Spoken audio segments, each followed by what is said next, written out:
반갑습니다. 4월 2일 생명의 삶입니다. 오늘은 한 가지 공지사항이 있는데요. 이번 주까지는 수요일을 제외하고 월, 화, 목, 금, 토 이렇게 진행되었었는데 다음 주부터는 수요일 공백 없이 월, 화, 수, 목, 금 이렇게 5일간 연달아 생명의 삶을 진행하려고 합니다. 4월 2일 오늘 생명의 삶을 기도함으로 시작하겠습니다.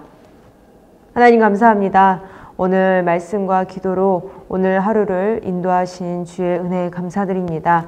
이 시간 듣는 이 말씀을 통하여서 내 삶을 해석할 수 있는 귀한 주님과의 교제 시간 하나님 허락하여 주시옵고 나의 부족함이 느껴진다면 이 부분을 하나님께 내어놓으며 하나님 앞에 온전한 것을 결단해 나갈 수 있는 귀한 시간 되게 하여 주시옵소서.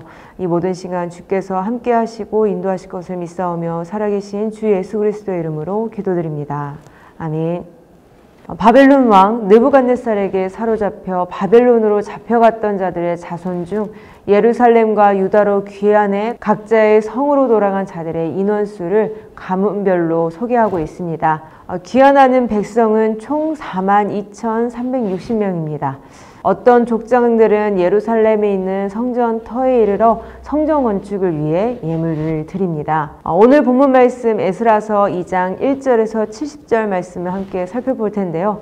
그중 1절에서 2절 그리고 64절에서 70절까지의 말씀을 함께 살펴보겠습니다. 옛적에 바벨론 왕 느부갓네살에게 사로잡혀 바벨론으로 갔던 자들의 자손들 중에서 노임을 받고 예루살렘과 유다 도로 돌아와 각기 각자의 성읍으로 돌아간 자 곧 스룹바벨과 예수아와 느헤미야와 스라야와 르엘라야와 모르드게와 빌산과 미스발과 비그웨와 르움과 바하나 등과 함께 나온 이스라엘 백성의 명수가 이러하니 온 회중의 합계가 42,360명이요 그 외에 남종과 여종이 7,337명이요 노래하는 남녀가 200명이요 말이 736이요 노새가 245요 낙타가 435요 나귀가 6,720이었더라. 어떤 족장들이 예루살렘에 있는 여호와의 성전터에 이르러 하나님의 전을 그곳에 다시 건축하려고 예물을 기쁘게 드리되 힘 잘하는 대로 공사하는 금고에 드리니 금이 61,000다리기요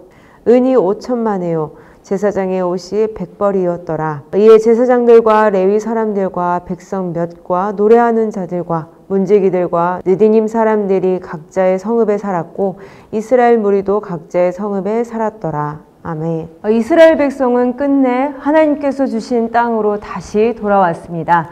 이 사건이 이들에게 얼마나 큰 의미를 가지고 있기에 돌아온 자들에 대하여 오늘 본문과 같이 아주 자세히 기록해 놓고 있습니다.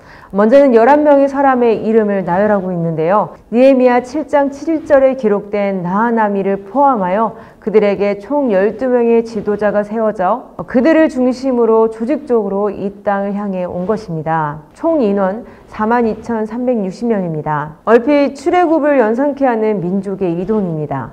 포로로 끌려와 바벨론에 정착한 수많은 이스라엘 백성에 비하면 적은 인원이지만 한 번에 함께 이동하기에 적지 않은 인원이 비범하게 자신의 목적지를 분명히 하여 왔습니다. 지난 시간 1장을 통해 살펴봤듯이 포로된 자가 자기 땅에 찾아가는 이 엄청난 일은 자기의 능력으로 인한 것이 아니었습니다. 1장 1절 말씀입니다.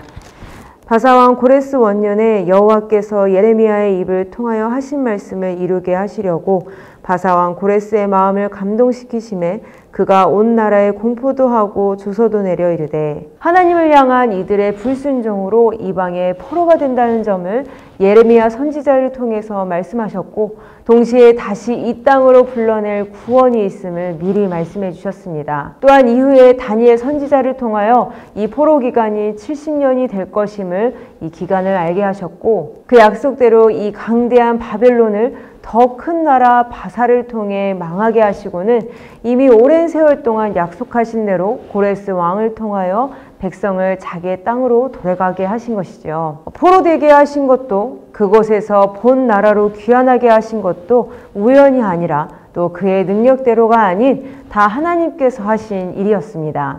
오랫동안 고대해오고 결국 이 약속대로 이 땅을 밟은 이들의 최대 관심사는 오직 성전 건축과 예배 회복뿐이었습니다. 70년 전 끊임없이 성전을 우상으로 더럽히고 자신의 유익에만 관심을 두었던 그 모습과는 상반됩니다. 가장 수가 작고 연약한 이스라엘이 여러 큰 나라에 치이며 꺼질 듯 하지만 끝까지 존재할 수 있었던 것은 하나님께서 이들을 끊임없이 보호하셨고 그들의 진정한 왕이심을 드러내셨기 때문입니다. 아브라함부터 사사기 시대 그리고 사울과 다윗과 솔로몬 왕까지 그렇게 하나님께서는 이들을 끊임없이 다스리셨음에도 불구하고 이스라엘 나라는 왕이신 하나님을 끝내 보지 못하고 믿지 못하였으며 그분의 임재하심을 가장 상징적으로 드러내는 이 언약궤와 성전을 등한시 여겼습니다. 그들의 정체성, 그 사명을 완전히 잃어버렸었죠. 결국 계속된 경고 끝에 성전은 파괴되고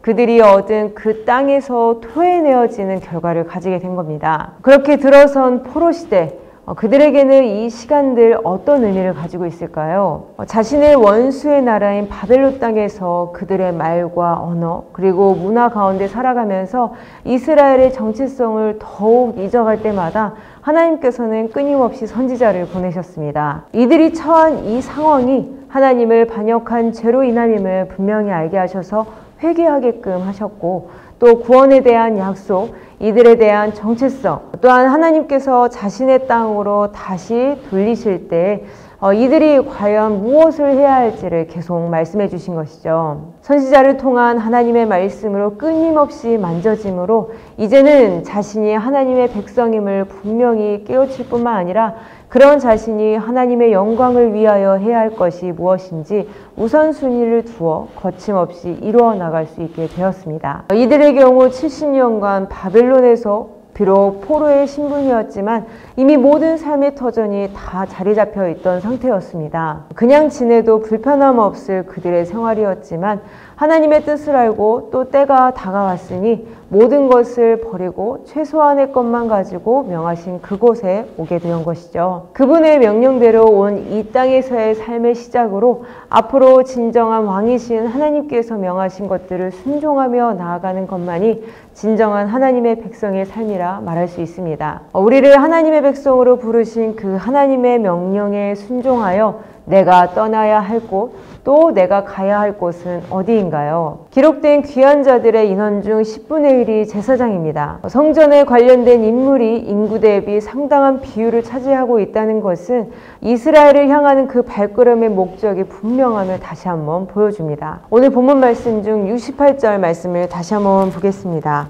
어떤 족장들이 예루살렘에 있는 여호와의 성전터에 이르러 하나님의 전을 그곳에 다시 건축하려고 예물을 기쁘게 드리되 힘 잘하는 대로 공사하는 금고에 드리니. 아멘.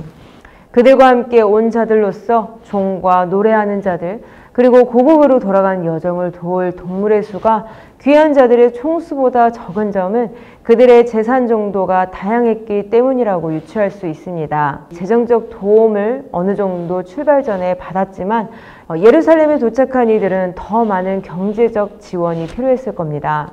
이 필요는 몇 족장들의 헌신으로 채워질 수밖에 없었을 겁니다. 어떤 이는 자신에게 가진 풍족한 예물로, 어떤 이는 봉사함으로 이렇게 한 뜻 안에서 남녀노소 구별 없이 또한 빈부 및 신분의 차별 없이 서로 채워주고 헌신하여 오직 하나님의 전을 회복해 나가기에 힘썼습니다. 이 예배 회복을 위한 노력의 한 예로는 성전을 맡을 제사장 중 그 선조가 누구인지 증명되지 않는 경우가 있어 이전과 같이 사람의 임의대로 하지 않고 하나님께서 세워주시고 인정하신 제사장의 혈통대로 이 직무를 감당하길 원하여 우림과 둠밈이란 도구로 하나님께서 분명히 가려내어 구별하신 일을 확인하려 하였습니다. 예배 회복을 위해 내가 힘쓸 것은 무엇인가요? 하나님의 백성이 우리의 분명한 정체성 안에서 주어진 사명을 깨달아 각자 그리고 함께 이 예배 회복을 위해 힘써 나가길 소망합니다.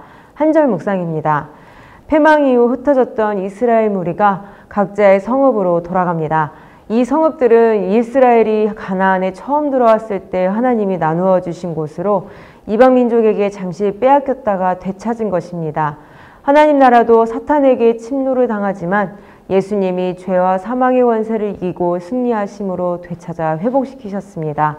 초막이나 궁궐이나 내주 예수님을 모신 곳이 우리의 거할 처소, 곧 하나님 나라입니다. 70년 방황 끝에 자기의 땅을 되찾은 이들의 기쁨은 인생의 방황 끝에 하나님 나라를 발견한 우리의 기쁨과 같으리라 생각합니다. 그 구원의 기쁨을 떠올리며 또한 이 기쁨을 누리며 주님 오실 때까지 주께서 명령하신 바 바로 가르치고 치유하며 전파하는 이 제자의 사역, 교회의 사명을 다하는 우리 모든 더원 사랑의 교회 성도님들 되시길 주님의 이름으로 축복합니다. 기도하겠습니다. 하나님 감사합니다. 방황하는 우리들 주 안에서, 주의 말씀 안에서 우리의 죄됨을 은혜로 깨달았습니다.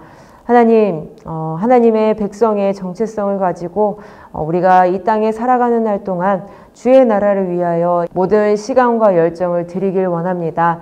주께서 우리를 주장하여 주셔서 오직 주와 함께 승리하며 주의 영광을 위해 모든 것들을 다 해나갈 수 있는 귀한 자녀, 귀한 백성 될 수 있도록 주님 인도하여 주시옵소서. 주의 나라 완성과 그 확장 가운데 우리를 사용해 주시길 주님 바랍니다. 이 모든 말씀 살아계신 주 예수 그리스도의 이름으로 기도드립니다. 아멘.